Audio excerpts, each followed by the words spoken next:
We are live in the building. Welcome everybody. I'm gonna give y'all some time to get in here. Got a special guest in the house today.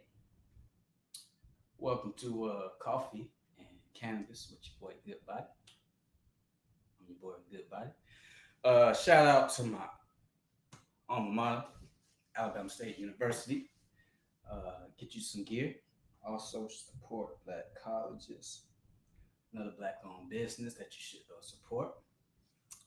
Um, Today's gonna be a good conversation, ladies and gentlemen. We're gonna get into what's up, Kim? We're gonna get into some nice open dialogue about our roots, man. We'll put that in a nutshell. But we're gonna go a few different ways with it. But it's my friend, my brother. We've been knowing each other for over a decade now. We have hundreds of spiritual talks that have evolved over the years, and now we want to bring those conversations to the platform so that we all can grow and learn and share together. It's been a beautiful experience for myself on this journey. I know he's on that journey as well. A dope actor. Seen him in multiple movies and TV shows. Seen him in plays. He's dope all around, brother. So without any more time, I'm going to introduce my boy, Mr. Yohance Myles. Oh man, this is happening live real. I'm gonna make sure my camera angle is not sideways because I don't want to come at nobody sideways. I want to come at to you straight up. What's up, man? What's up, Brandon? Finally, hey, I'm good, man. Look, I've seen a couple of your segments, and I know in due time, man. See, here's what it is. When you have a great friendship with somebody, you can get spoiled, and you sometimes have to sit back and say, "Hey, it's nothing against the friendship, man. I'm gonna get to you, and better yet, you can call me Yohance whenever you get ready." But you've had some dynamic conversations, man, on this segment, man, that I have seen here and there, and what you've posted, man, or done live. And I think, man, this is it's beautiful to see you manifesting the things, some of the things you share with me. Some of them you probably did not share with me, but I always feel like feel supportive in where you've been going in your life and watching this beautiful transfiguration of who you are, man. It's wonderful, brother, man. And let me say this, so before you get into what you do best, everybody that could be watching this, that's streaming this live, that's been supporting. I'm not new to this young king's life, but I do want to say to him on here on this platform, somebody will call it give him his flowers. Since it's a cannabis and coffee, I have my tea. I'm gonna give him his herbs and let him know, man, that I'm very proud of you and that more blessings and prosperity on any and all things that you touch. As we say in the South, no weapons formed against you shall prosper, and any tongue that speak out against you, I personally condemn, man, in the spirit of truth. I got you. That, bro. I appreciate that, man. Much love, brother. Thank you for your words, man. And I know you've been on your journey as well, man, into getting deeper into uncovering a lot of truths about our history and our past, which is cool because you a lot of times when you get to those challenging places, when you learn something new, you feel like you're by yourself, and then you end up talking to one of your friends and realize, yo, we on the same wave right now. I got something for you too. You encouraged me. I've You? been waiting to get it. Someone bought it for me, and I keep it in a book bag for me. And you might smile and laugh, but I remember this in maybe a season of your life. I'm finally about to. Hey, Yo, I just want you to know, man. You inspired me. So hey, okay. I got it. I keep it with me. In my stash. I travel with a lot of books, so along with Lotto Equiano, man, I get a chance to kind of dive into some, different things, man. Do that real quick. Give maybe like 2, 3, 4 books you got to the people, let them know like what you reading and what they should be reading right now. One again, this is one for me for this year. The Alchemist, everybody. That's one. I like to make sure I stay. Although having gone to HBCU and knowing the history, you can never know history enough. As they say, history repeats itself. And if that is the case, in some cases, I want to make sure I keep my mind sharp and fresh on what that is. Iron sharpens iron. This is just another book my wife brought me, but I have this in another book. It's called Lado Equiano. And that's just those books there, man. I have other books in here, man, in this space. Just want to show you something real quick. I keep a duffel bag, man. People think I be joking. My wife will tell you that I actually like to read, man. And whenever I travel or drive, this book bag right here has nothing but books in it, man. And that I just travel, man, with different types of books. Check this. This is one I can't wait to read. Race After Technology. You know, and then I'll show you one more that I actually am interested in. It's called Re-Engineering Humanity. You know, so I send over these these titles and the authors to you so you can share with your with everyone. But my mother was a school teacher, and I'm not a conspiracy person. I'm an educator and I'm a learned student. And so I just believe that if you pose something, which you've done a lot of, man, with me, you're not going to do anything but make me go and study to show thyself approved. Right. Right. Exactly. This book that I just started, it's called The Women's Dictionary of Symbols and Sacred Objects. I encourage both women and men to get this book. It's from Barbara Walker, and she breaks down a lot of symbols and sacred objects from ancient cultures, which that's our ancestors, different parts of Africa, Asia, India, and what all these spiritual objects mean. And it's not just about women objects, but it's about understand feminine principles, which is something that's in both of us. So and you said Barbara Walker. Cool. Got it. Jotting it down. Yeah. So man, so we was talking recently, and the conversation is starting to get out now, and people are starting to study more and try to really uncover a lot of our truth and get to deeper meanings in life. For you, what's been a really big nugget for you that you have uncovered that wasn't given to you before? Wow, man. Great question. A big nugget that was not given to me before. And when you say uncovered, could this be something you can let me know if I'm not heading in the wrong direction of the question? But where I currently am, I'm two T's. The two T's for me: tradition and trauma. And those are two T's that I am uncovering from a lot of stuff that either was masked or layered or learned behaviors. Right. Or things I sought after, from just walking through the woods.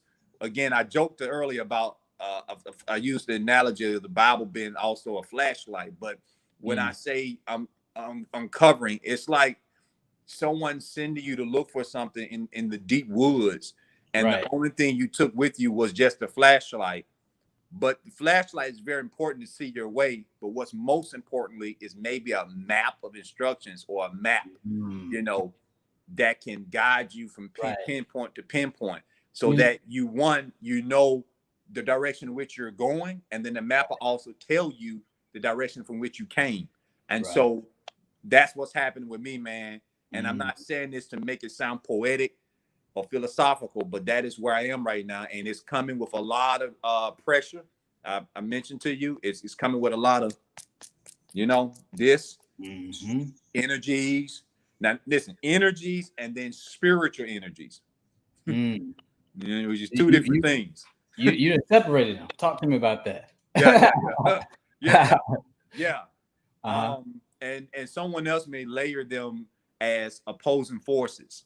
Okay. I try to be careful sometimes because they're trigger words for some people that they hear Right. them, it'll put them into a state of trauma. You know what I'm Right. saying? Because they hear those negative or trigger words all the time. So I just Mm-hmm. want to safely say energies, because to the opposing force, they may think that they're actually right. They may not consider themselves a negative energy. So I just say there's energies, and then there's the spiritual things, right? Yeah. Right. I think we're a manifestation of those polar opposites. You know what I Uh-huh. mean? That's been the nugget for me, in seeing that, man. It's you see it, but then you don't really get it until you Mm-hmm. really start to experience it. And what has helped me is the fact that we went to theater school. So Mm-hmm. the study of acting is the study of mirroring life. So we're getting some very spiritual techniques on how to approach life already, but we're Right. using it to create stories and not like do a lot of inner work. But lately, I've been using those techniques to do a lot of inner work, Mm. um, and I had to remind myself that I'm not just on the hero's journey. The point of the journey is for you to acknowledge that you are the villain, Mm. and the villain in the story is just a part of yourself that you've been fighting since you were wounded. Oh, And so, huh? Go ahead. what is this? I know you know what that is. Right. That's that. It's rising. Right. That's that energy rising. The Oh, Kundalini. huh? The Kundalini Yeah, rising, huh? that Kundalini rising. But that energy is powerful, man. Mm-hmm. And if you can't control it, then it turns into a lot of chaos. But the chaos is supposed to be used for you to not to destroy the thing in front of you, but to destroy the illusion in front of you. Mm. Mm. Beautiful. And so I mean, listen, we can do this all day. We can do this all day, brother. So I feel like I'm comfortable. See, most Mhm, people, I'm uh, um I'm uh um I'm strong in mhm, my faith, mhm, but I'm flexible mhm. to be observant and to observe other things in which Right. that which I am faithful to can be seen also in someone else or in some other type of thought. So when Mhm, I'm saying that to say what you mentioned about chaos, and I saw your post too, mhm. beautiful, man, because no one ever got them parallels for, especially growing up. You saw Right. the Right. separation, because guess what? When we grew up, and everybody, I'm making mention of a post that Brandon just made referencing the Dark Knight and the Joker. And so when we grew up, the whole thing was, and it comes from, let's talk about childhood. Your parents, for a long Mhm, consistency of your life, you saw them as the hero. mhm. And we didn't really, depends on your type of parent. For many of us, if mom or daddy worked a lot and provided and blah blah blah, they were the hero, and they did not show you the other lens, the weak side of them, the But they struggling still side of them. gave it to you though. Right. And so Mhm, you didn't see that. So you saw hero. mhm. You didn't even see mom or daddy's personalities and their ways with other people who know them outside of what you only know them as mom and dad.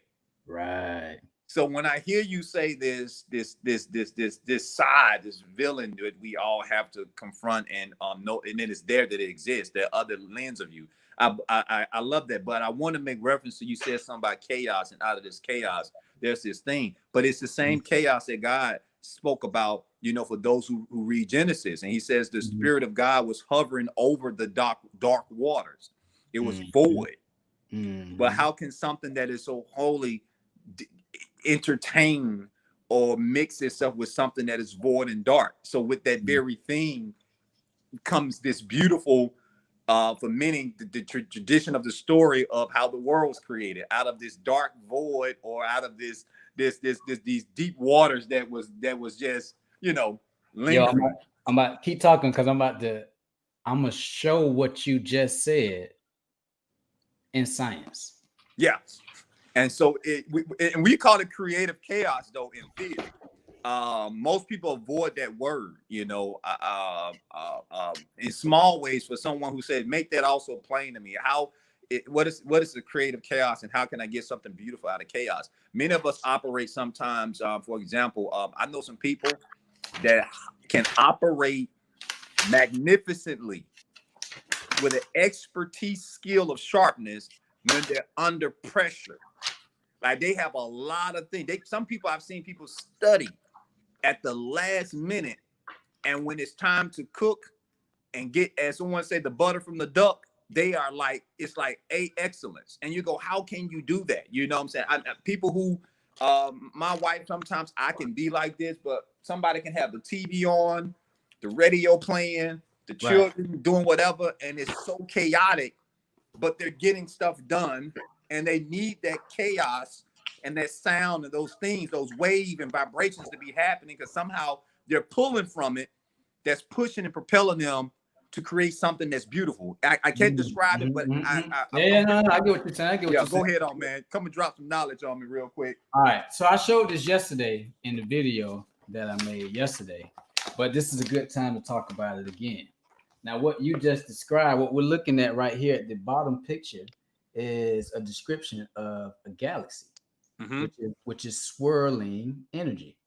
But what you see, what to the normal eye, you only see one form of energy, which is that white light. Right. But in this book, it's going to explain that there are three entities here. So as you can see right here, the three is the white light, which is a form of the masculine energy. And then there's a dark light, which is a form of the feminine energy. And so this dark light is that invisible, the unseen. So in the realm of these stories that we tell to talk about going inside, it's about, so what you see is one line, but then there's another one that's coinciding with it that you can't see. But both of these energies is within another energy called the deep blackness, which is that void. The void is outside of the masculine and the feminine.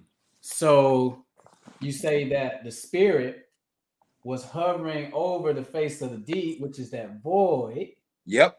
And then it created light out of it. So what happened was the spirit is a manifestation. If you look in Kemet, the word for spirit is ka, and that's the breath. But we're talking about a feminine aspect. So there's this feminine presence that's hovering over this void, but then out of it bursts this masculine light called the child. So then that's when you see the statue of the woman giving milk to the son, who is going to grow up to become the savior. Because do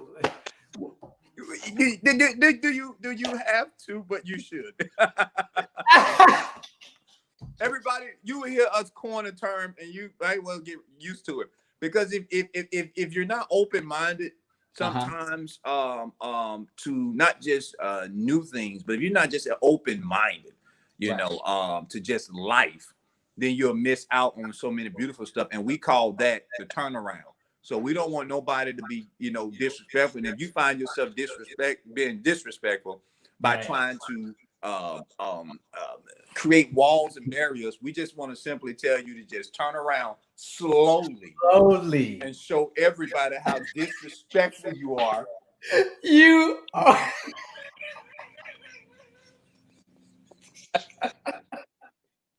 And show them how disrespectful you are to humanity and to all the things that came before you to put us where we are here now. All right, bro. You know what's interesting though, Brandon? When I look at the picture, just from this angle, the top part, which is interesting, looks like seashells. Oh yeah. Oh. And and I've noticed when growing up having a seashell, we can look at this you can call it a object that's shaped a certain way or distorted, but when you put it up to your ear, there's this beautiful not hollow sound. Yeah, it looks like that, man. Isn't that interesting? That's what it looks like. This comes from the bottom of the ocean, the face of the deep, as And above, so below. okay, now I'm gonna go even further. The bottom picture. Now it's interesting that you got the seashell. Man, listen here, brother. We here. Listen. Then the bottom picture, from my angle, looked like there's this black backdrop, and there's paint that just was slung on it. So it just looked like there was this artistic expression of some type of art, like an abstract painting on the back of this black drop. That's what that bottom picture looked like, which is beautiful. Right, which is where you get the idea of spelling from, which is beautiful because how do we bring movies and TV and plays to life? There's a script.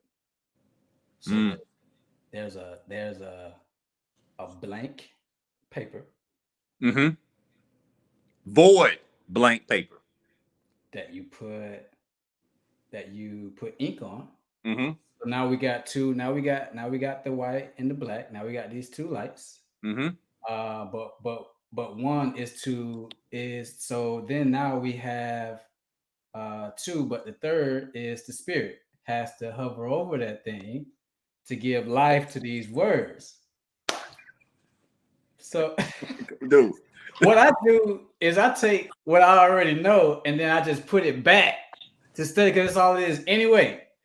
So that's been a beautiful thing to help me learn is that you don't have to be afraid of something that's new because it's all the same thing anyway.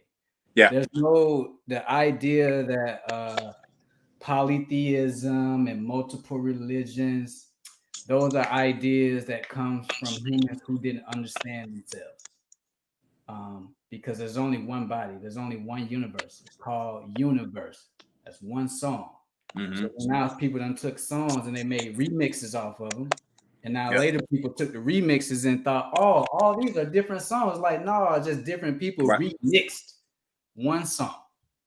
Sampling. Sampling. That's all sampling the original. Right. And there'll never be a carbon copy of the original. You're just taking it like you said and putting it back. Exactly. Which is interesting though, because we both done theater, man, and you said something, with theater that was our routine of learning with words. We take the playwright's words, put them within, and then not only put them back, but physicalize them by putting them back. The audience will come who never heard the words, and then we give them back to someone else who can take those same words and now go into the community or go within themselves or go to their children or go into their tradition or their family. And now they're spreading something that we took that didn't belong to us and we're just putting it back, but we're putting it out in positive vibrations, even if the vibration is not positive. I like to say, if we irritated somebody or somebody left frustrated or say, you know what, why did the play end that way? I think I was waiting for another, I didn't like the climax of it, man. I feel like so-and-so should have got it. That's what it creates. It creates different moves of light. You know what else does that? Teach, brother. Viruses and bacteria. So what they do is they take information from the host cell, they record it into the DNA, and then they replicate themselves off of that information to then build something else. Go ahead. I'm gonna show you what the DNA, what the darn thing look like. Look like a pyramid. Hey, I tell you, man, every day you what the heck say, man, black colleges. I thought it said, welcome to you all, the black colleges. We're not talking about the ones you went to. This is Black College University right here. We're talking about the universe of yourself. That's right. Because that was the first. So the word temple is where you get the word university from. because in Egypt, the universities were the temples. But Right. as you can see on this picture, all of the temples were built to replicate the human body. Mm. So when they say that the kingdom is within, you are the temple of God, that's a literal expression because there's a whole list of uh, uh, galaxies and universes and intelligences going on inside of you. You don't Inside even of you. recognize. Yeah. Look at this. Wow. I'm gonna show you something really interesting right here. One picture you see a pyramid, but the Right. pyramid right beside it is a bacteria strain. It's called bacteriophage lambda. Mm-hmm. What you're seeing the same thing, but one is a bacteria strand and the other one is the pyramid. So what they did when they were building the pyramids is was breaking down the chemistry behind this bacteria strain that you see here. So our ancestors was on some deep shit. Yeah. What they're doing is the same, literally the same thing we're doing right now. Looking at life and then relating it back to self. They did the same thing, but on like the microscopic level. So they're looking at bacteria, viruses, galaxies far, far off in Biology. space. Yeah. Yeah. Yeah. Yeah, and they relating it back to us. So when we see all these big pyramids, all these But guess temples, what that? But guess what that is though? uh-huh. Connected to something that's outside of yourself, that's inside of you. Right, it's all in you. But Yeah. guess what? We talking? That was in Lion King, man. That was the whole point. He lives in you. Exactly. And then the manifestation of that was when Simba looked in the water. Mm-hmm. To see the reflection of Mufasa in him, but then he also saw it in the sky because that's what Mufasa said. That's where all the dead kings are.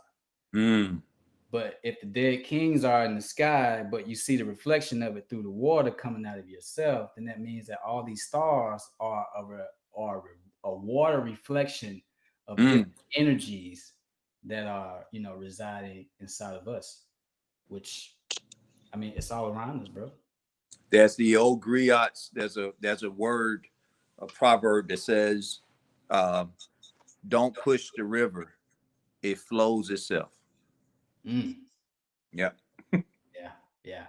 Even with how we built civilizations, um, um, the Upper and Lower Egypt was unified. They say in like 3300 BC, Mm-hmm. and so that was a big change in history because now we have this monumental. After that, that's when all the dynasties come.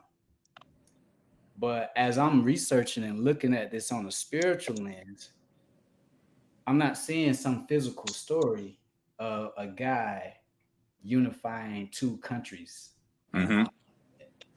What I'm seeing is a spiritual message about connecting the earth realm to the spirit realm and connecting your pineal gland with your sexual organs, which is a representation of your higher energy and your lower energy, your higher self, lower self. Uh, because what you'll see on the palette that I showed yesterday Mm-hmm. is that on one side he has on the crown. I think it's the white crown. The white crown looks like a mushroom cap because that's what it is, but it represents Lower Egypt.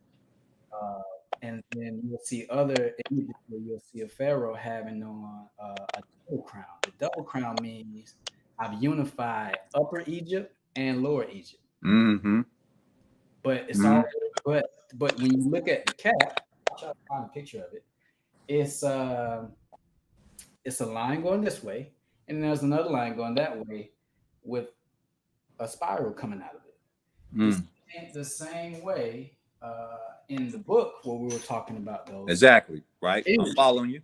So what he's saying is I've come in awareness of my divine self because I'm aware that there's another energy that you can't see that is residing inside of you.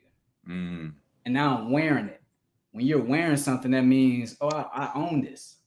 Because on one side, he didn't own it. He only had the lower crown. So you got Mm. the upper crown, you got the lower crown, you got the double crown. Mm-hmm. So that says to me, you could be dominant in one area in your ego, thinking you're high and mighty, or you could be super insecure in yourself and you're only thinking about low frequency things like sex and eating and being afraid all the time. So that, and keep that thought now. Don't lose that thought. Uh-huh. So let's go to what Christ talks about with the wearing of crowns. Yes. So we're not talking about actual, because there's only one king. The idea of you wearing a crown is very egotistical if you think about it. Right. So, there's only one Lord. There's the one Lord, one King. And anything else. This is called the crown, and there's an aura that comes out of it, which is in India they call it your crown chakra. Right. And when this is illuminated, then that means you're on a frequency where you're in tune with that God, for the lack of better words, yeah. Or if that's the best word for some of y'all to use, great. But you know what, man? Speaking of the chakras, man, I think you can't have one without the other. And I like to safely say there's some people who feel that they in crown, but you ain't rooted to nothing. Right. And everything has a dual. So every light has a shadow. So you got, and that's what the Jesus and the Satan story is in the Bible. That's why he says, Satan, get behind me. I got to put you in place to where you are. You're the dark side. I'm the light side. But I can't get rid of you just like you can't get rid of me. So, but I got to put you in order. That means the light has to come out of the dark. If the light is stuck inside of the dark, then that means the dark is leading the way, or the unseen, or the sleep part of yourself. Yeah. But if you wake up, just like when the sun rises, you rise, which means your eyes are now open. That part of yourself is leading the way. Man, and see that, and you know what? And again, I know, to anyone that's watching, I give you a disclaimer, and I'm glad you're not unapologetic in who you are, man. That's a great place to be. That's hard in our culture to embrace people who have grown into their nature, their stature. For those who need a disclaimer, again, this is not no rocket at science class. This is not your religious. It's coffee and cannabis with Good Body and Yohamce. That's right. This is not your theological religious group hall meeting that we're having. What makes me and I want to make a point about what you said. It's interesting that you gave the illustration of Christ and Satan because you can't have one without the other. So many people misinterpret a lot of those parallels, you know what I'm saying? When it comes to them. I'll go further to say this. A shadow cannot create itself without light. So, yea, though I walk through the valley of the shadow of death, your light walking through a valley. It's your valley. It's yours. And there's some there's some things that that from your light, the shadow of death is, to me, is more than just how we perceived it as that which is to kill me. Death is actually an embracive thing. We hear some people say when you die to yourself or when you lose yourself, that's when you find yourself. And I think each of us has to. There's always a constant shed, and we're the only created human being, mammals, that do not only equate death until it's time to actually die. You know what I'm saying? Every other, Go ahead, every other creation goes through. You can call it metamorphosis. You can call it the chameleon effect. You can call it the caterpillar in the cocoon. I don't care what you call it. It's okay to call it death. Right. I try to die to myself. You know what I'm saying? I go further. Christ says, I lay down my own life. No man cannot pick up. I lay my own life down and can pick it up. Right. You know what I'm saying? because I know what I'm shedding. I know what I'm trying to die to and cleanse and rebirth and rejuvenate and you know what I'm saying, whatever for myself, you know, for that growth. And so when you talk about, you know, what you mentioned with Christ and Satan and light and dark, man, I think sometimes in some cases, you know, we try to make it always a constant battle between the two. And I think sometimes there are agreeable terms with the both of them. Point in taken. Me and you talked about this in the book of Job. You know, we're not going to get into Job's story, but the beginning of the story talks about light having a meeting. And then here comes what we appear to say to be Satan, who's the prince of darkness, who comes to the meeting. And they ask him, what you been up to? Oh, I ain't got nothing to do, man. I've been chilling, man. Ain't nothing to really get into. You know? Oh, really? Yeah. You know, and that whole thing, how do light and dark have agreeable conversations? How is it that Christ goes into the wilderness and it says Satan was sent to test him? You know, you know, so it's always these parallels. You know, you can't have one without the other. And it goes back to our original statement at the beginning of this, was that going within with the hero and the villain. You know what I'm saying? We try to separate the two, but you are the hero and the villain. Check out this verse. If we break it down, what you just said in the 23rd Psalm, if we break down the meanings of those words in a more ancient culture. Hey, What's that? I'm laughing at Magic. He said that Joker said, I've died so many times, but I didn't have any insurance.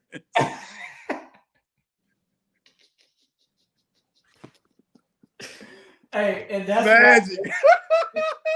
that's why you magic. That's why you magic. That's why. And the fact that you've died multiple times, you don't need insurance, man. You experiencing something else. You keep coming back.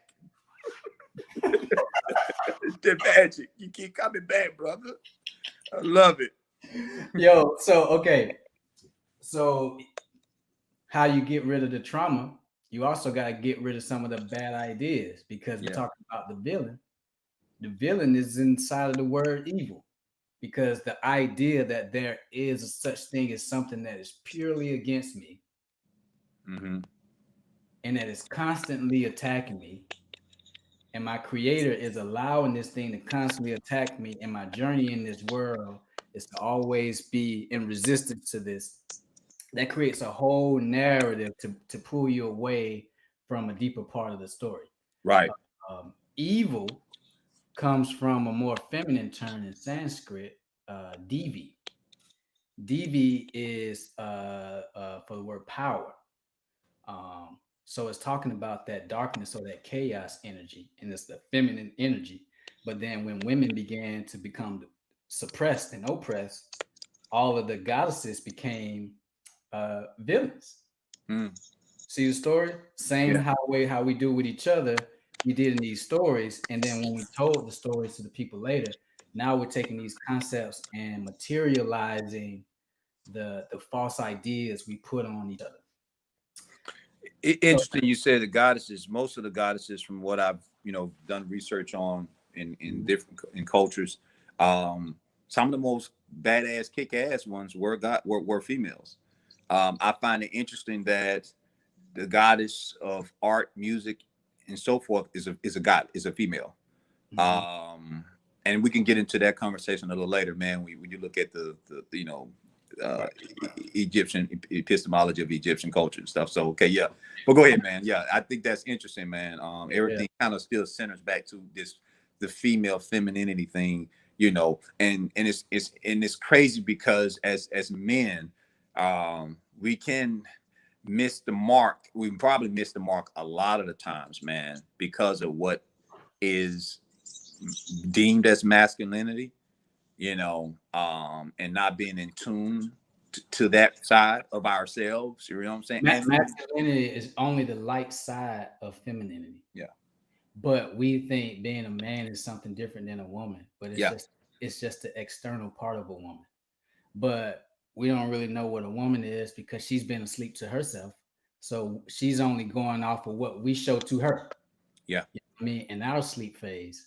But what's also interesting is, dang, I lost my thought because you just said something about What's the last thing you just said? Masculinity and what we've been taught about what Oh, it is. we missed the words too, bro. Like Yeah. even in the song, going back to it, we just talked about shadow work and those Mm-hmm. things that's in the shadows. Mm-hmm. Even in that verse, it says, "Yea, through I walk through the shadows of death," which means in death and Hebrew culture, that's talking about the underworld. The Right. underworld is your subconscious or the things that you put in the closet. So Exactly. so looking at that verse again, it says, all right, even though I'm going through my shadow work and I'm seeing all these villains I've created within myself, Yeah. I'm not gonna fear this chaotic energy inside of me because it is me. It is me. And the fear is nothing is and a lot of times we want to put it on other people, but that fear, that's why it says, I will fear no evil. I fear no evil, for thou art with me. The light is with me. you That know. rod and thy Yeah. staff that comfort me. Now Yeah. you'll see Osiris, the dead god, he got a rod Right. in one hand and a And staff the in the staff. other. Right. You saw this in Wakanda too, by the way. So And imagine everybody's doing this. Everybody across the world is doing my rod and my staff that comfort me. right. I think people have missed out on what was And what is happening. it? What is it comforting? What is it comforting? What are you covering up? This. Yeah. That's where that Christ. That's that where the crisis energy is supposed to illuminate from, because the Yeah. whole story is about love. Yeah. The frequency of love is that thing that comes out of your heart, Right. Right. Right. because that's the beat that moves everything. What he said, out of faith, hope is what is it? Out of faith, hope, out of faith, hope, and charity. The greatest of these is love. Mm. I think that's it. What you just mentioned, love. That's what moves everything. Mm-hmm. It's fun. That's what moves everything. Mm-hmm. But again, we've been programmed, again, going back to programming, institutionalized on how certain things are perceived. Your love, my love to certain food and certain culture can come from different perspectives. What I was introduced to, what my natural taste buds would reject if I tried it. You know what I'm saying? The images from another culture, if they eat bats in Australia and that's what they do, here we are in America, we dance with chickens and cows. So it just all depends, man. The love of how we embark upon relationships, and Mm. dating, what that meant coming from maybe your aunt or uncle. I was listening to something the other day, and I don't want to stay on this, but another young lady, they were talking about finances and relationships, and one young lady said her auntie taught her that Mm. this is the type of love she taught her, that her auntie saw her sister's relationship with her husband, and when it hit a rocky spot, that it went sour. And so the auntie started teaching the niece, that's why you need somebody that has 6 figures and up. And so that young lady was trained to think that way. And that's how she said she approached all her relationships, not from her mom and dad, but from her aunt, who had a fear of a certain type of love not working if the finances weren't committed. And so that's why I'm making point of everything we've learned about stuff sometimes, which is why I respect what you have shared with me. If you okay if I say this, we have to relearn, relearn, Mm. like you remember something, you know what I'm saying? You know, just Right. taking a look back at something, or actually redoing the process, of something. So you can, what you say, learn it again, but learn it now from an open lens and not all these various, Right. yeah. And it's funny how they've been telling us this already. Because the story of Osiris is about Osiris being cut up into 12 or 13 pieces by his brother Set. Set is a form of your shadow self, the ego. Osiris is the subconscious, is the that internal part of yourself, but he got chopped up. So what is that saying? Basically, that means you got scatterbrain. And you scatterbrain, you don't remember who you are, you got amnesia, you're sleepwalking, you're Mm, dead, you're dead. But to be resurrected, somebody has to go into the underworld. Hercules has to go into the underworld to defeat Hades, to then go back to Olympus to be with. mm-hmm. Mm-hmm. And so uh, it takes sacrifice because you got to kill that part of yourself that put you in that hole. I think that's what it meant when Jesus had to go to hell in order before he rose, to become the Christ. He took on all the sins of the world, Mm-hmm. crucified on Calvary, which is the Mm-hmm. place of the skull, which meaning, um, damn, I'm surrendering myself to go into this death, even though I know this is not even my fault. I'm healing from trauma from great grandparents that I never met. Yeah. Yeah. Some effed up stuff that they did that traumatized them or happened to them, and even people earlier than that, I'm still having to let go of stuff from that. So Which you is take. which is important. So don't move too fast on this. What you're saying, which is Mhm. important when people, which we only tie that into him taking on the sins of the world. Right. Jesus come from a lineage. We're talking about David, then who couldn't complete the temple. Then his son Solomon does.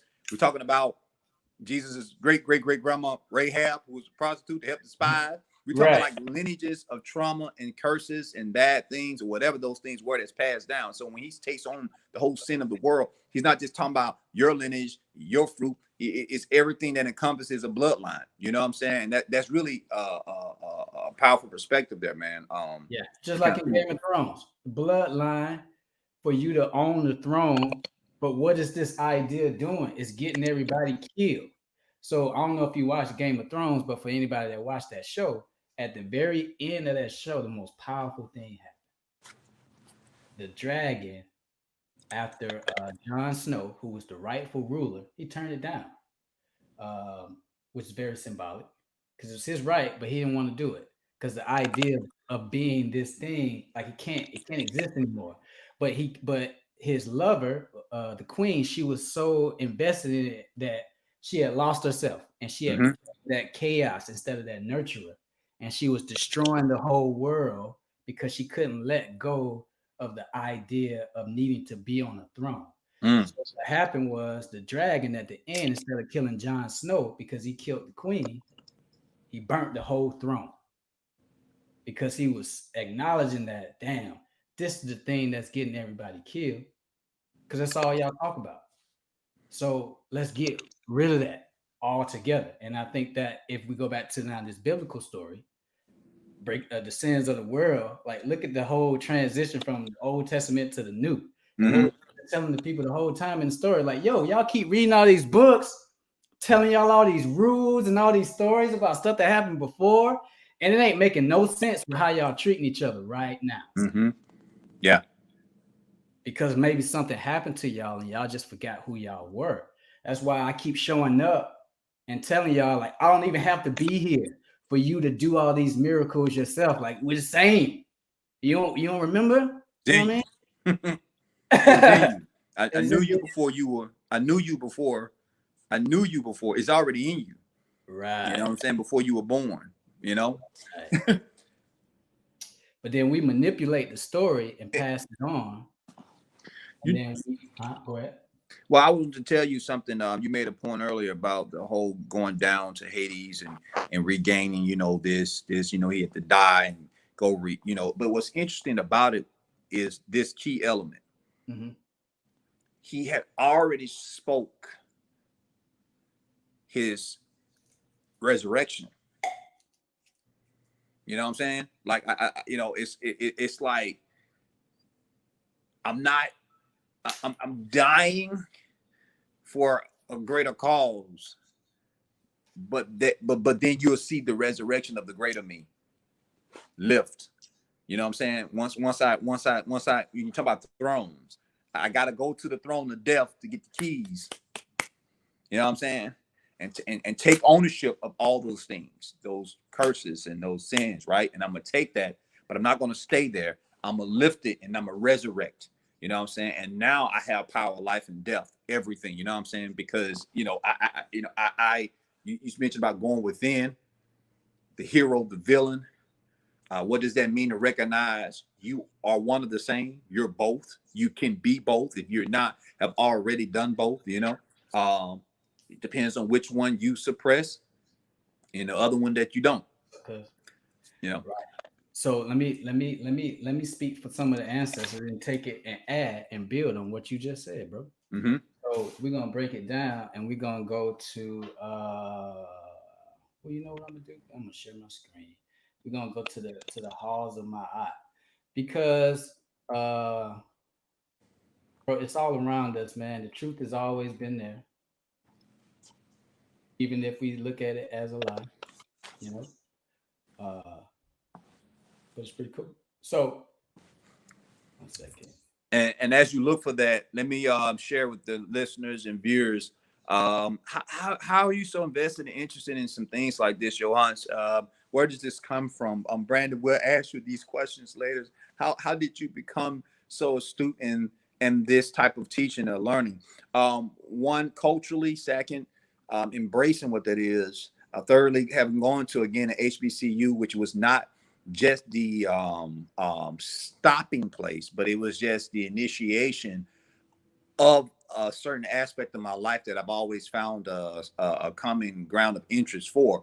But I remember having to teach, and I don't know if you knew this, Brandon, as you still look for that clip. When I taught Black theater, the very things we're talking about, starting with the Egyptian cultures and the gods and the deities and those things, that's where I started, and I would migrate forward into when you get into minstrels and like short stories and the narratives and then Black off Broadway stuff. So I would start here in this conversation with my students, and then we'll take this whole evolutional journey. But go ahead, brother. Yeah. And it's to study yourself, man. Study to show yourself approved. And you black, you live in America, you gotta acknowledge that I don't know what part of Africa I come from. It's simple as that. And if you don't know what part of Africa you come from, you can't really speak on history and be like, oh, well, they didn't do this, or they didn't know that, or they was doing that. It's like, wait, how do you know? You don't even remember where you was. Yeah. So that made me start to go, okay, dang, I'm so sure about a lot of stuff that I never actually studied for myself. How much stuff do I really don't know, but I just believe because somebody else told me? So I Yeah. decided, you know what, whether it's real or not real, I'm gonna reevaluate all of it for me. And or you remember this phrase? Hey, where you headed, man? You on college? You on a college campus? I'm heading to class. Right. Because Right. it was your schedule, and they told you these are the hours you need to take as a freshman, and this is what you need to take as a sophomore, and then you get into your major, and then sometimes when you got into your major, all the other things kind of equated to that. The elective centered around this one specific area of focus. But I Right. do agree with you. We were just, we took things because that's what we were told to do, and we did it out of obedience and respect. And then as we became collegiates, college students of the academia world, you took classes and hopefully we learned from them. But just like with the good book, you know, I go to church and hear my pastor give me a word, but you better believe I'm going to go back and read it for myself and get the context of it for myself and not just what I get from Bible study or on Sunday morning. So go ahead, brother. Did you find it yet? Mm-hmm, mm-hmm, mm-hmm. All right. So let's take a quick journey, shall we? Uh, so check this out real quick. Um, this is so this is a funeral scene. Mm-hmm. Um, but this is the resurrection. Well, this isn't the resurrection of Osiris because Anubis is over him right now, which is Please get Anubis off there. say it again. Please remove Anubis. But go ahead.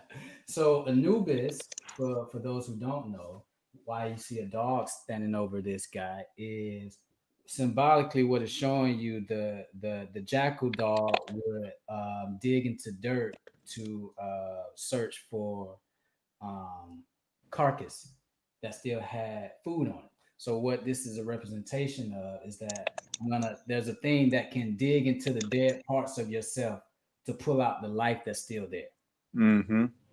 And so my the hall of my eye is the hall of balance, but he's in the underworld right now. And so you'll see two birds standing over him. This is a representation of Heru or Heru or the hero, it's the higher self. But you also see in this scene, you see how he's broken up into pieces. Mm-hmm. So we're going back to him being cut up and compartmentalized, and what ISIS had to do was go into to put him back together. So now let's break it down. You got this feminine energy, the darkness, having to go and find all these different parts Mm-hmm. of her lover, of her consort, of her other half, and put him back together. And when she does, the only piece that's missing is his penis. And so, in order to have the son or the Christ, she becomes a bird and hovers over him, and and his phallus rises Mm-hmm. now.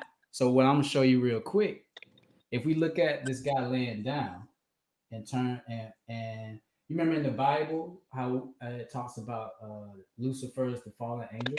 Yeah.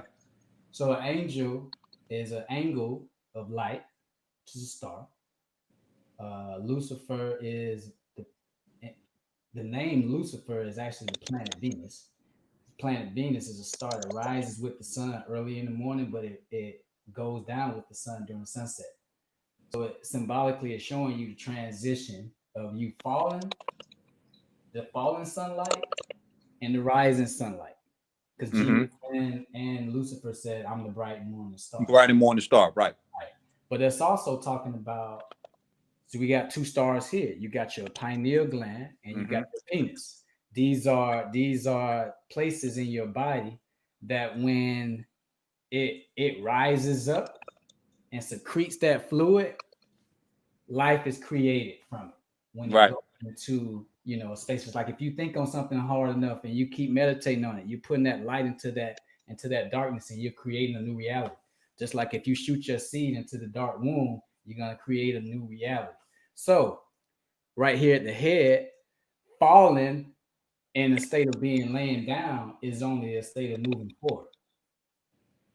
Mm-hmm. So the fallen light is the light.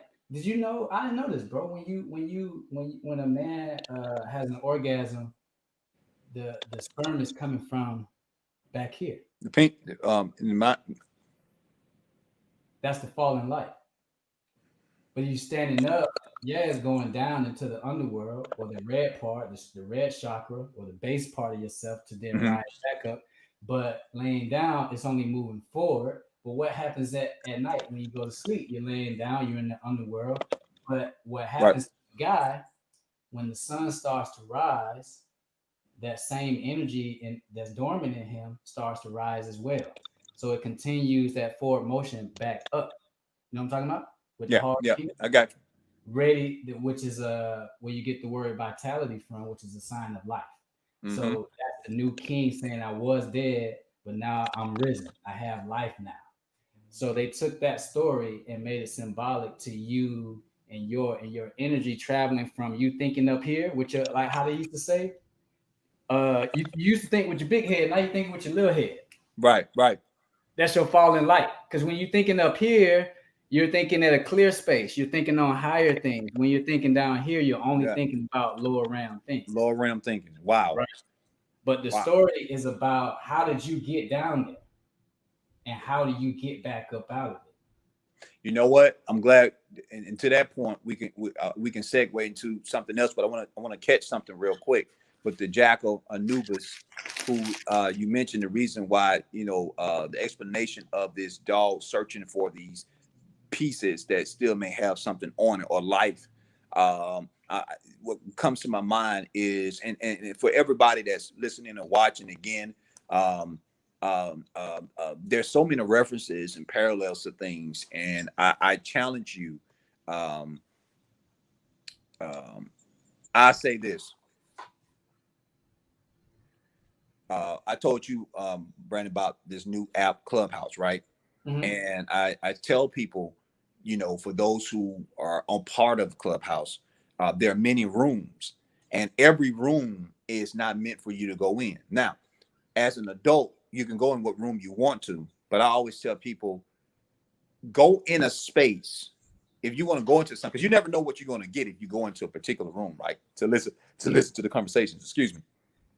But you need to go in with the measure of the faith that you have. If you know you're not strong enough to handle a certain conversation, it's going to make you waver in your faith.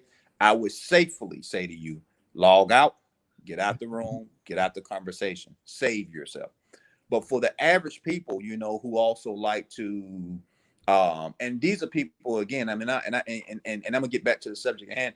But I kind of it irritates me with people who are judgmental of others, and you don't know their strength of their faith. You know what I'm saying? Like, if I had to teach a class on polygamy, and let's say I went to school to get a degree in it, I may be a Christian man who is in a monogamous marriage, right? And I'm in that, but I'm teaching a class on the study of it. That doesn't mean I practice that. It doesn't mean I'm faltering or wavering. I use that as an example. So when you see people who are engaging into dialogue or academic things or research or whatever, man, if you're open-minded to it, let me stop saying open-minded. If you're strong enough in your faith and each person measures faith, then by all means, boo-boo, young kings and queens, young kings and young queens, please assess yourself. But my point I wanted to make, and that's just my disclaimer to the viewers that are listening. You mentioned about the jackal, and what reference to for me is Ezekiel posed a question in the Bible, says, "Can these dry bones live?" And the answer was yes. And so there's some stuff that sometimes you'll bring up. It's interesting that it makes me go straight to some biblical scriptures in reference to what I believe in my faith that kind of equates to the same, and vice versa. Like with the Quran, there's some things, or with Buddhism, there's some things that we hear in reference to other different cultures that you will say, man, you know what? In Psalms, it kind of says the same thing, but though this is my alignment of faith over here, I can see the parallels in a lot of things, So, yeah. But you stopped at a point. What was your last comment? Because I think that's a great segment into something else that I think is great for us to tackle. It was Um, the I was, last. I was talking about that energy rising up and that life force. It was something you said. Mm-hmm. It's the last statement, and it'll come back to me, man. That was a wonderful thing that I wanted us to talk about, man. Okay, that's my apologies, man. I literally, you It's said, all right, man. man. Mm-hmm. But I will show you this while you think about what that is, to give people a little bit of comfort in that, this stuff is not different than what you already believe. So there's no groups or any clubs, because it's all, and that's the thing that gets you to the place of unconditional love and self-love, when you can start to see yourself and everybody else, even the people that seem completely opposite. I know Mm. people don't want to, they don't want to hear this, but Donald Trump has something to show you about yourself, whether it be a good part or a bad part. But that's part of the shadow work, to face the fear, to be able to look at something long enough to see yourself in it before you're so disgusted or afraid of it that you turn away from it. I did a play called. It's interesting that you say that. I did a play. It's called Best. It was called Best of Enemies, and they did a movie version of it with Taraji P. Henson. But Best of Enemies is about a school in Durham, North Carolina, and it was segregated, and so it's about my character was fresh out of college, and he wants to be a civil human rights activist, um, and he gets this case that's going to desegregate these schools. But the thing about it was that he had to bring two opposing people. One, with a lady named was Ann Atwaters, was a black woman. She was an activist, an instrumental person within the community for black rights. And then the other person in the play was CP Ellis, the character CP Ellis, which is a former grandmaster of the KKK.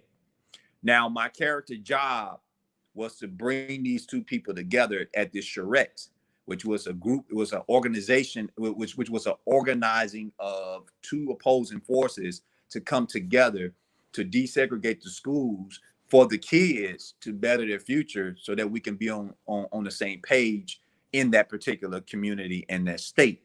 Now, there was some rivalries in it.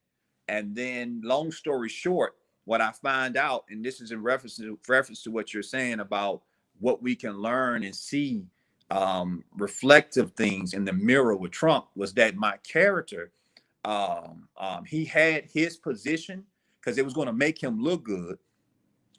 And then he'll play one side, and then somehow he had to play the other side to get the guy that, you know what I'm saying, to come to the charrette. And then somewhere in the middle, he ended up learning that he had his own set of biases or biasness with the whole situation regarding racial healing or racial diversity or racial whatever. And so I say that to say this is that when you talk about a reflective mirror, some people can't look at it long enough because it does not necessarily shine a light. It would create a fearful shadow of you in terms of who you really are and the biases that you have regarding people, relationships, race, culture, spirituality, and so forth. So I think you're right, man. That's why I try not to engage. I can. Old person would say, just because you have something to say doesn't mean you always need to say something.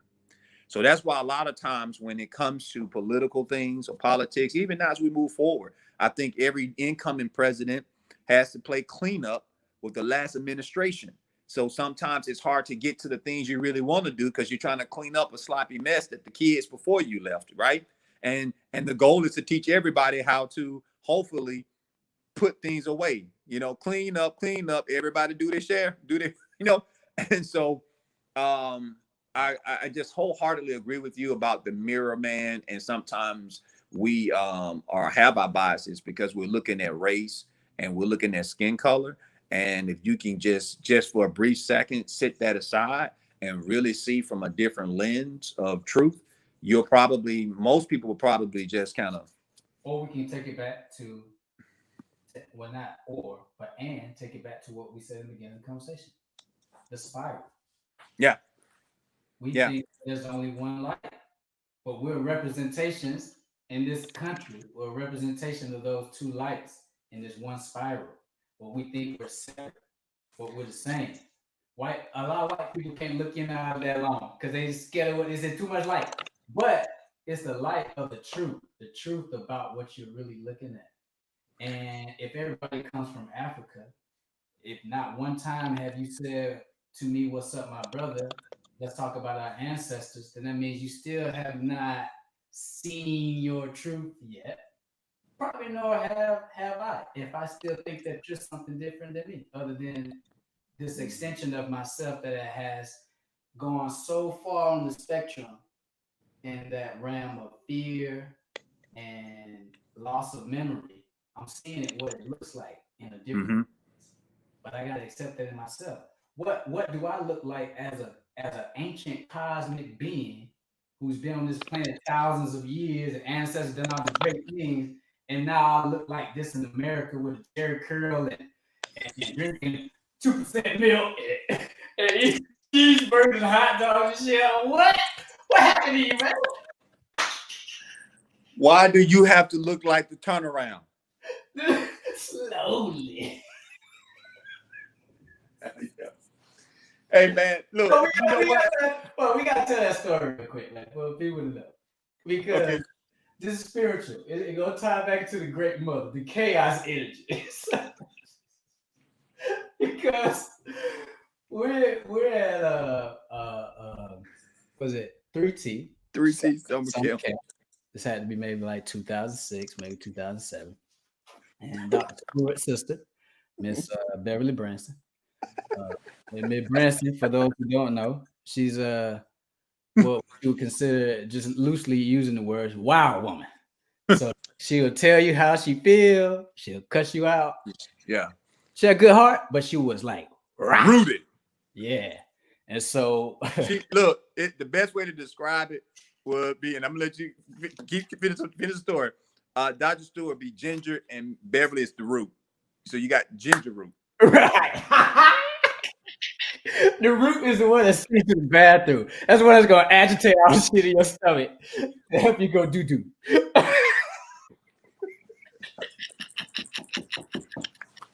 The ginger comes to calm you. You know what I mean? Oh God. Let's go ahead and finish the story. So I've never seen nothing like I've never seen this display of behavior in my life. But you know what's so funny? You know this is a perfect analogy for what we're describing that we need to do. Right. Is to expose yourself. Yeah. Yeah. So this little girl was sitting in the theater seats, and I guess it was supposed to be quiet because we're going over, some scenes for the show. It's only a week, and Miss Branson called this little girl out in front of everybody. Oh, mm-hmm. Yeah. I've never seen a display of. It was rebellion. It was disrespectful, because one thing we didn't teach the students was the word. And you remember Rodney was good at saying, you don't use I can't. At least try. We didn't. Part of it was just disposing of any negative things, right? Because it wasn't about you. You got to keep in mind, it's a peer group, and there's peer pressure. And sometimes if you had one energy, you could quickly see it kind of trickle down to everyone else. But this young girl was unmovable. It's like, this is what happens when you have two unmovable objects meet each other.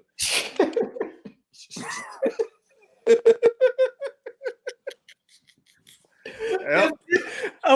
Okay, so she tell the girl, she point out, she got them the glasses on, so they hanging all low. She look up, she called out, stand up. Stand up, looking all like, who, me? What you talking about? She gave her the most unusual request ever. Usually, if you get in trouble, they're gonna say, "Bring me your phone," or "Go outside, stand in the corner." Miss Branson said, "Turn around." Wait, the girl started to turn around. She was like, "Huh? Okay." She said, "No, slowly, to show everybody how disrespectful your ass is." I was like, "Whoa!" And when she turned around, huh? Listen, the thing was, when she turned around fast, it's quick. It's easy to do that when you turn around fast, because you in your ego, your feeling, whatever. Right. Like, but when she says slowly, it caused her to be able to not just see the room, but see herself. And she was like, yeah. She had the face. All the faces looking at you. Right. She had to look at everybody, looking at how stupid she looked. I was like, damn. And how stupid you made yourself look. No one made you do that.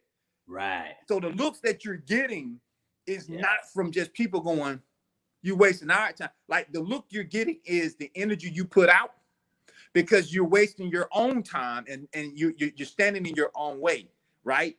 But it's also a community effect, because the village is watching. So what you're doing is putting out stuff in the village, and you're sparking a sense of a small riot. and take this out on a personal level. What's happening is the play is a representation of life, right? So we're sitting in here preparing to create life, and you're so caught up in yourself that you're distracted from life. You're not being present. Yeah. So you need to pull back, slow down, and see what your lack of awareness looks like to your surroundings, because you look a hot mess. Now the funny thing was that as she was turning, it's like the ostrich running Right. and the body moving, and so her head was stuck like this, but her body was doing this. Turn around slowly. Show everybody how disrespectful you are. That- Acknowledge your whole self. look, look, that has totally disrupted the phrase that says when the head leads, the body will follow. No, no, no. Her body was moving, and her head was like this. That's probably why in the temple they got all the heads turned to the side. Look at that. That's why. That's why the Sphinx is sitting on the body of a lion. Oh, it's a great segue because I'm about to show you something. And that was the point I was gonna make earlier. The stuff ain't far away because I was telling me and my mom had a real good conversation last night about this. That it's funny how all of this stuff from our ancient history, how we're still using it and don't even know we're still using it. Yeah. One of the first one of my first favorite gospel songs that I remember was because of my cousin Lazarus who passed away. Um, he could sing, man. Oh my God, big heavy set guy, but he could sing. And the song he used to sing was "I'm Going Up Yonder." Remember that song? Yep. To be with my Lord. And so, um, if anybody asks you where I'm going, um, I'm going to be with my Lord. What's the other one? Because it what it's saying is I'm about to go into a realm that you don't understand, or I'm going into a space where Yeah. you might not be able to come with me. But that space I'm going to is to be with my true king. Now in Egypt, that's Osiris. Osiris is the dead god of the underworld, that cosmic space. Now let me show you a picture real quick. We're gonna go back to our screen share. I showed this yesterday, but show it again right now. Oh, wait a minute. Wait a minute.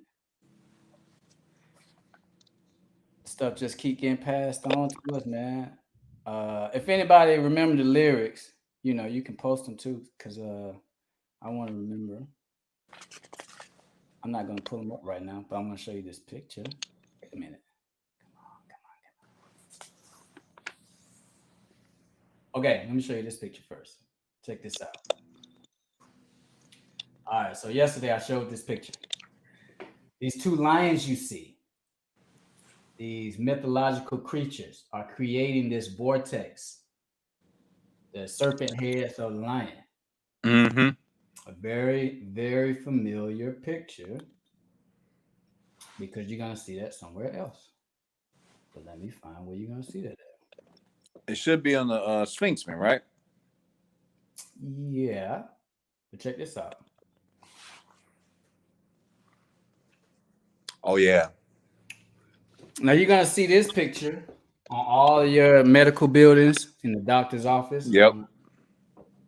This is what we was talking about earlier with that Kundalini rising. Mm-hmm. This frequency of this movement and energy rising up within you. Now, if we stop screen save, now, Johan, we gotta go back to that. We gotta go back to the first picture, bro. Mm-hmm. Now we just saw the caduceus. It's the Kundalini rising. That's the same thing right here. But Yep. where he's going is another place, and I'm gonna show you where that place is because in Egypt, where the Sphinx was, there's also a message behind the Sphinx. But for some reason, the picture just don't want to pop up. Oh, okay. Yeah. Here Great conversation, man. We could do this all day, every day in our sleep. Check this out, bro. You see that?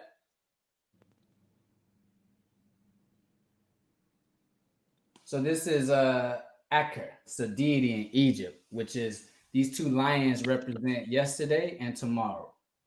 and the sun is in between the two mountains, which is a representation of yourself, which is saying that you are in between yesterday and tomorrow. You're today. Be present. Be present in the present moment. But this is also the two lions who are the gateway into the underworld in the mythology. Wow. Do you know what else they call this place? The gate to the yonder site. Yonder sight. So I'm going up a yonder through the gateway Mm-hmm. to be with Osiris. Up yonder is the deep. I'm going in deep in here to be with myself so that I can know who I truly am and bring that light back out and leave all them old sins dead in hell in the past. You know what? So that image you just showed, the two lions yesterday and tomorrow, and you've been present in the middle today, and that light. You do know that that is actually utilized. I want to say in Hollywood or either in Las Vegas. Is it the MGM? Oh, They use wow. that same, and it's fun, like you said, you and your mom talked about this, but this stuff is present around us every day, and we pay no attention. Because I want to say those two lions sit somewhere in Las Vegas in front of something. I've Mm, seen, yeah, we've seen that before. hmm. It's yeah, It's either it's MGM, it's something with two lions, and it's vivid in my mind right now because I've seen it. Everybody has seen that same symbol. Oh, that's at the MGM Grand. Yep. Yep. Yeah, man. And why do you and so You what got it on there? Can you show that? hold on one second. But a uh a MGM.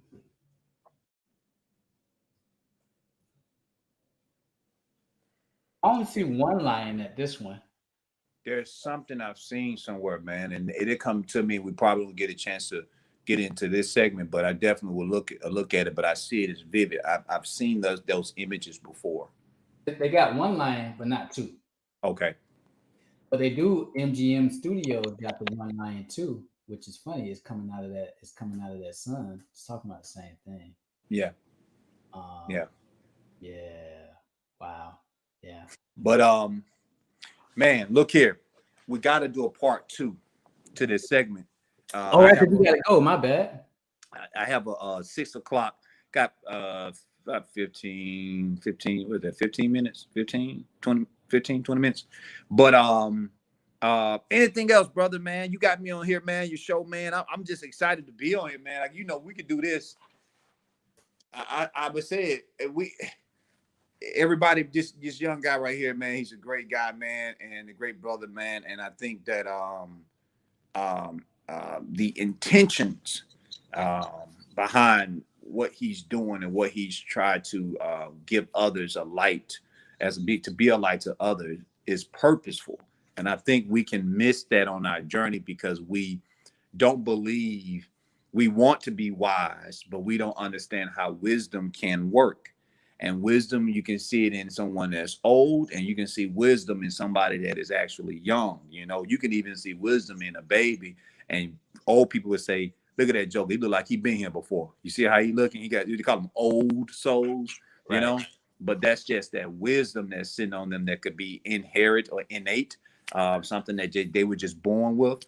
But man, I just thank you, man, for not giving up on your true path in your journey, in your destiny, and to just still be a part of whatever you are seeking after in any way that I have served or planted a seed or tried to help water a little here and there, man. You've done the same thing for me in a lot of ways that I'm very appreciative of, man. So we're just gonna keep, as they say, keep winning, man, and keep doing this thing, man. And Sure, man. um, Appreciate it, man. one thing I would say to you, you've done an excellent job at this. Everybody, you can learn a lesson because God gave you a vision. And I heard a pastor say this, that just because he give you a vision doesn't mean it's time for it to be released yet. And sometimes we get anxious to Mm, just mm, go. But what you witnessing with Brandon, is years that he put into the game Yeah. outside of acting that he's been studying, and sometimes he'll disappear from time to time and go off into his wilderness, and then he'll resurface to let you know he's alive. But what you're seeing him speak freely and candid and scholarly about is his research and his understanding of self first, and then his discovery of these truths. And I that's why I keep making the disclaimer: be supportive if you're not going to be understanding. Mm-hmm. Supportive and understanding are two different lens of measure. See, example, most children, for those of you who are active parents, you supporting is okay. I gotta go to the game. You know, they got a game today, you know, so let me just go be there because I'm supporting. Understanding is I'm serving on as a family or the PTA or whatever the band booster meeting club is. I'm investing into what you're doing. You know what I'm saying? I'm bringing Gatorade to the team. I'm using my vehicle to drop folks off. That's understanding the nature of what you're looking at. So either you support or you understand. And so what I'm serving as is I support you. And then right now to be on here is because I understand what Yeah, you're doing, and I'm glad to be a part of that conversation of wisdom. yeah, for sure. I appreciate that breakdown, man. That was beautiful. Yep. Um, I'm on the journey of just uncovering my and learning about myself, man. And um, you leave home to try to make a better world for yourself and your family and your community. And that's why I left home. I initially left home thinking that I'm going to come back with like some buildings and, bring a scholarship or something. But there's nothing more important than you having the awareness or the knowledge of yourself, Yep. because all those buildings, all those scholarships, all that money, all those new inventions, all that stuff resides on the inside. And so I'm just a messenger to provoke something to inspire you to unlock it, because you got the answer. Yeah. Uh, And who are people to and then I'm gonna leave this, you know, and this is just for the general masses that will watch this. When you see an individual